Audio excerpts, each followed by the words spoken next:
অত্যন্ত সুন্দর জায়গা দেখার মতন আমাদের রামবাঙ্গা চায়ের বাগান।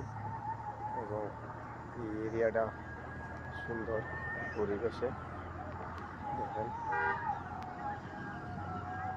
রোড আছে, রোডের মধ্যে গাড়ি চলে। ঢাকা সিলেট রোড, অত্যন্ত পুরানো রোড। এবং এই রোডের সাথে আমাদের রামবাঙ্গা চায়ের বাগান। এর কত সুন্দর এরিয়া। বিকালবেলায় আসলাম, দেখার মতন জায়গা, চায়ের বাগান, পরিবেশ অনেক সুন্দর। সবাই ভালো থাকেন, সুস্থ থাকেন। আসসালামু আলাইকুম।